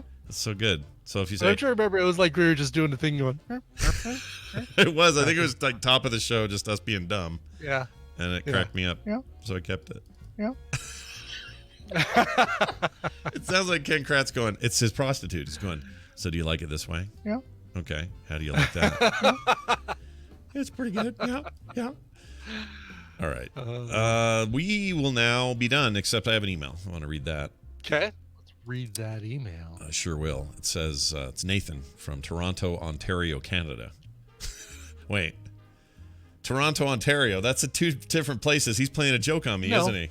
No, he's not. Toronto's the city, Ontario's the province, Canada's the country. Oh, is that true? Yeah, it's like saying Salt Lake City, Utah, United States of America. Okay, well, in my head, Toronto and Ontario were two different, like, things. I can't believe I still don't understand this. They're two different things, but one is in the other. All right. That's pretty bad. All right, here you go. It says that, Scott, the other day you asked, what car did Jesus drive? The answer you seek is right in the Bible, my friend. He drove a Honda. He just talked about it. He says this, in John 12:49, it says, quote, for I do not speak of my own accord, unquote. Ah, well done. Thank you, Nathan, from the Nicely geographically... done, Nathan, from 18 different places in Canada. I thought he was joking with me because we were always saying, oh, Toronto's across the street from whatever. Yeah. But I was, city. I got my cities and my provinces mixed up. Just do states. We should do a TMS, like a Viva TMS Toronto. Oh my gosh. I know that they don't have like casinos. Well, maybe they do, but that seems like a good place to kind of get a bunch of people together. We could get the Chicagoans to come up to Toronto, and you have to do the northeast coast. You have to do full on. Do you have to have a thing to go up there? What do you call it? Passport? You have to have that? A passport? Yeah. Yes. You have to have a passport. Yep. I feel like the Canadians should just let a couple of white dudes up there, Just let us in. Sure. Well, we can until they build that border wall. It's going to just keep going? Once they're done on the southern one. By the way, did you see all those people hopping that fence? The little bit of fence they've done? It's like not very much No, of have it. they really? Oh, they're just running right up it and over it. It's like nothing. Wow, but I guess they could just use those bars to kind of help pull themselves up. Yeah, no, that's it's a hoot. Like a bunch of people were just like, oh, you think your fancy new fence is gonna hold someone back? And they're not even people trying to get over. It's not like actual immigration people. It was just someone's like, watch this, and just ran up it and got on the other side and slid down and was fine. So dumb. We just need to get that force field, the United States of America force field. What a waste of money. Yeah. Yeah, well, you could argue it's actually not really happening. It's like a tiny little section that he keeps touting as like great progress on the wall, but whatever. All right, that's going to do it for us. Thank you for that email, by the way, Nathan in Toronto, Ontario, Canada. All three of them. Mexico's basically saying, we've got some of the best climbers. We've got really, really good climbers. Believe me, good climbers. Whoa. Icor banned Jackalope Ashley? What happened in there? How was that possible? Yeah, you can't do that. What happened there? What did I miss? Was there a mess? I didn't know Icor was even a mod. Did anyone catch that? What went down there? Am I reading that right? I don't see. I guess I don't see. I don't get the messages about what's happening. Yeah, I got one that says I don't get the tech messages. I just get what people are saying. This one says Icor _ banned Jackalope Ashley and all of her stuff is gone. What the heck? And Icor's acting like, what? I don't know what you're talking. Like, maybe something weird happened. Did someone get hacked? Huh. I don't know. But I did ban her. Did I butt ban her? Oh, butt ban her. Maybe. Yeah, like a butt dial, the butt bander. That was really the butt bandit. super random. I don't know what happened. How do you get somebody back after a ban? Can't you just message deleted by a moderator? All right. Yeah. Go home, Icor. You're drunk. We're taking away your privileges. Oh, there it is. Icor removed ban on Jackalope Ashley. Okay, all is well now. She must have I'm back, bitches. The peanut. See, if you're not listening live because of work or school or whatever, change your schedule, quit school, whatever, so you can listen to the show live because you can be in the chat room. Yeah, this is a peanut gallery worth watching for sure. All right. We're done. That's it. Okay. Patreon.com/TMS is how you support the show. We appreciate it, everybody. Thank you for helping us with our fan-supported show at patreon.com/TMS. No reason not to get in there. Get in there to get taken care of. Get going. You know you want to. Those who have, you have our thanks. Frogpants.com/TMS is our website. That has all our email, phone number, blah, blah, blah, Twitter accounts, all that stuff. So go check that out. We now leave you with a song in your hearts and souls that Brian has prepared carefully from a select group of ingredients and is now ready to present the final product. What do you have? Nice. Neil Sachs wrote in and said, let's make it 2 in a row. October 4th is my wedding anniversary, and last year you guys played Lily Allen and Mick Jones from The Clash, their cover of Straight to Hell. This year, how about a cover from a band my wife likes? Anything from Slipknot would work, or maybe Rob Zombie. I'll leave it in your hands. Selena, I knew it was a match made in heaven when you agreed to go to a Slayer concert. I love you. Signed, Neil. Now that's cooler than any Tinder move. That's a cool date. Way cooler. Yes, exactly. Yeah. Asking her out to a Slayer concert. I was wondering when the two of you were finally going to get married. Now, when are those kids coming? So a cover of a Slipknot song, done and done. This is a band called the Lounge Kittens. These guys are great, and they're so fun. They released an album called Just the Tip back in 2015 because of course they did. Yeah. On there they included this cover of Slipknot's Duality. Here are the Lounge Kittens. All right, here it is. We'll be back tomorrow for TMS PM. Join us then. Won't you? What's the wrong one? Join us then, won't you? Starting over. This show is part of the Frog Pants Network. Frog Pants Network. Get more shows like this at frogpants.com. What is this shit, Poncho? Oh, jeez. Remember that? Get off that raft. I'm so excited about The Gate. Is it The Gate? Yeah, The Gate. The Gate. Yeah, watching that tonight. Oh, The Gate's going to be so good. I don't know what I certainly know I'm not watching it Saturday because